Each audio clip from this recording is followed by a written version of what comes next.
Hey guys, welcome back. So start again. I was making a funny face. Hey guys, welcome back. It's Kadeem. Sanchez. We're going to be discussing the rest of what was our views, our very opinionated outlook on the EU referendum. So enjoy.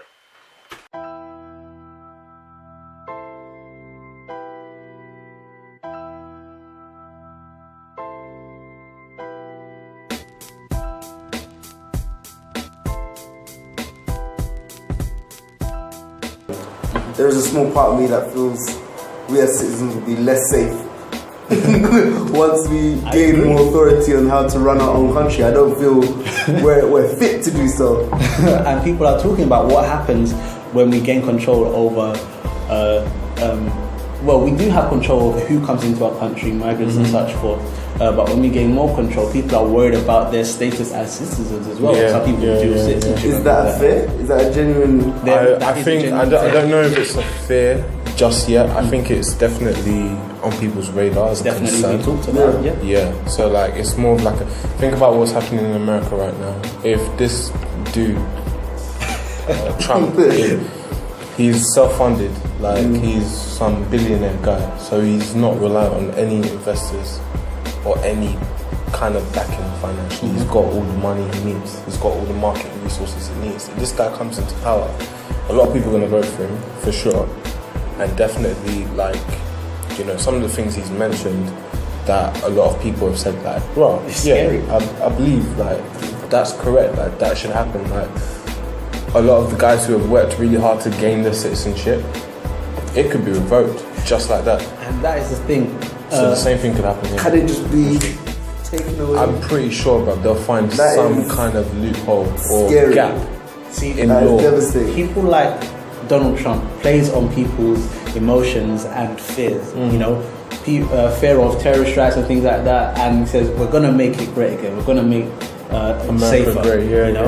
And David Cameron's been accused of this many times of not getting to the right issues, but just saying, look, when we are part of the EU, we'll be much safer, this and that, and not hitting genuine points that some people really want to know, or some people like the youth in the UK really don't know about at all and don't know how it affects them. This is the problem, like, you can't, especially in the educational system we have here, unless you voluntarily decide that, look, I want to study sociology or law or something. You're not gonna know anything about politics. We're not educated in terms of hierarchy of the system that we have here. I agree. In primary school, secondary school, or college, it's not in any curriculum, and it needs to be. Unless you've been through the system.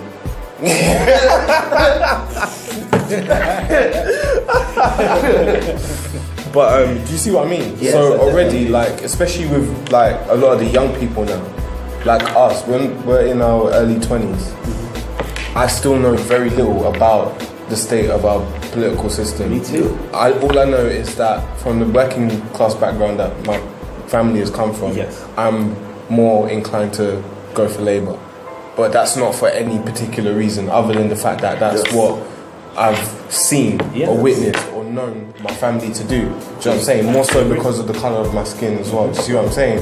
Whereas I might not really understand why someone might be a Democrat or... And it's because when you come from a working class background, it's more about paying your bills.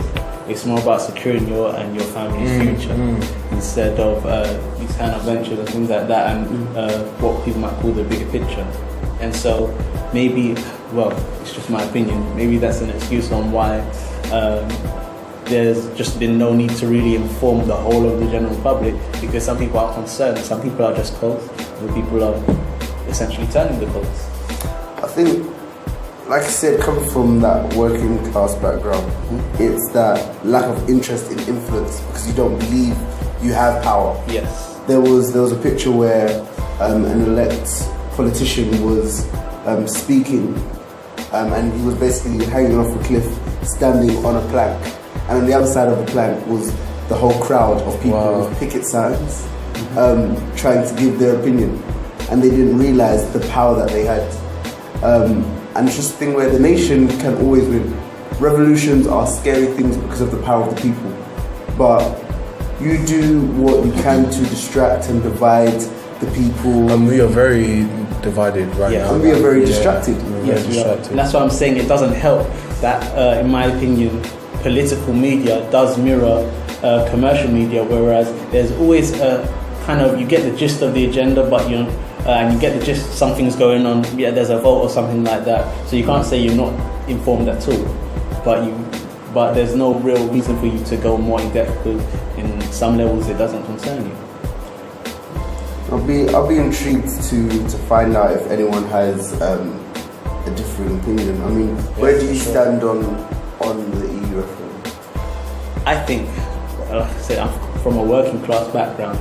I think there's much more security in staying in the EU and keeping the status quo, and that's mostly what I care about as a working man.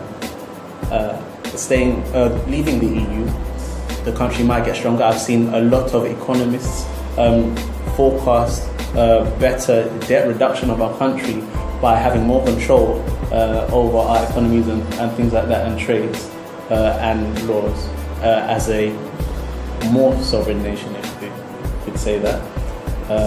But still, I say let's stay in, just so that I can continue to do what I need to do without some kind of changes that I need to learn about when I'm trying to grow like my business and things like that. For sure. How about you?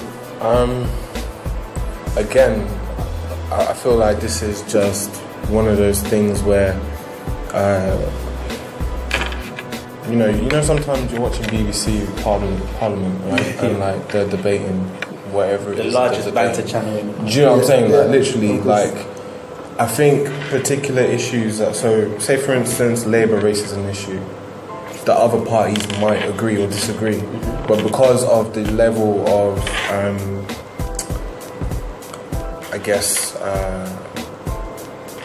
importance that it might raise, and then they say look, we really need to come to an agreement on this, then let's have a general election about it. You know what I'm saying?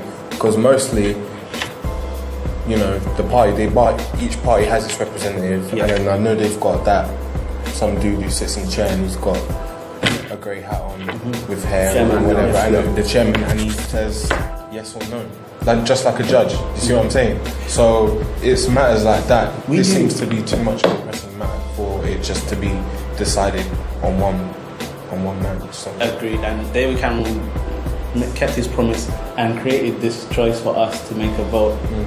Personally, I don't feel like you're not Biden. No, I'm not gonna vote. I'm not gonna vote. I'm not registered because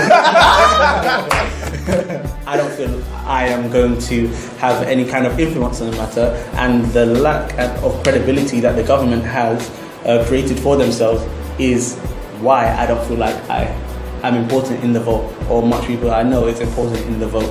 I've been registered as a voter, but that was more for personal reasons, in terms of getting your credit up and stuff. If you have no credit history in the UK, it's going to be very difficult, especially in this day and age, for people to get loans and mortgages and such, unless you start taking out credit cards, you start registering yourself on public systems and so on and so forth. So that was my reason for registering in the first place. Have I ever voted in any election? No. More so because, again, I don't really feel like I'm educated enough, and with the direction that I want to go into, where personally, I'm thinking about leaving the country anyway. You know what I'm saying? And a lot of people are thinking about leaving the country. The volume is increasing. You know what I'm saying? It's going to get to a point where I believe London is going to be multicultural, definitely, but going to have no British or Londoners actually in the city. I think the majority of the Londoners are either going to not be able to afford where it is that they leave, and they're going to have to move, or they're just going to leave the country straight. And then you've got all of these other ethnic backgrounds, minorities or otherwise, or majorities, do you know what I'm saying? And they're going to take control. Like, look how the Chinese are like doing their thing. Like, all of these properties that are being built up, a lot of them are being bought by the Chinese or by the Russians. That is true. Do you know what I'm saying? Because they understand that, you know, property is the next big thing. And while, you know, the mayors and the government, parliament, they're really trying to shape London to be this hub for business. Yeah. I can see like the whole of the Canary Wharf area expanding. I don't think it's going to stay that small. I think it's just going to get larger and larger and larger, and everything else around it's going to have to shrink. But that's another topic. You know what I'm saying? Like, but on the EU referendum, I'd vote to stay. I don't really see any benefit to leaving. But yeah, I don't think I'll vote either. Are you going to vote to stay? I'm not going to vote. You're not going to vote? Let me give you my reason why I'm not going to vote. Okay. My job, yeah, I work 8 to 6, yeah. A lot of these polling stations are going to close for around 7 or 8. I'm sure they'll allow you to. Well, okay, even on that, no job is going to let you leave work to say, look, I need to go and vote. No one's going to do it. There's proxy votes. What's a proxy vote? Proxy vote is where you give your right to vote onto someone else, so they vote on your behalf. So No, I did that. what? Josh, what's your decision? My decision is it's definitely staying in. Really quickly, my friend said something. The benefits to leaving hasn't outweighed the uncertainty of what happens in leaving. I agree. So a stronger case needs to be made before I say let's give full power to the government that I don't trust and that kept my fees at $9,000 a year. Yeah. So Are you going to vote? I'm going to vote. Regardless of whether I have the power to or not, I have to give a stake. I think from the whole working class thing that we're talking about, we have to exercise any form of power as soon as we get it. We have to be game changers, even when it seems like we can't even move a counter. Yeah. We have to find a way, in whichever way we can, to be impactful. That's fair enough. So thank you for listening. Let us know your thoughts and opinions on the matter. Comment, share, like, subscribe. Subscribe.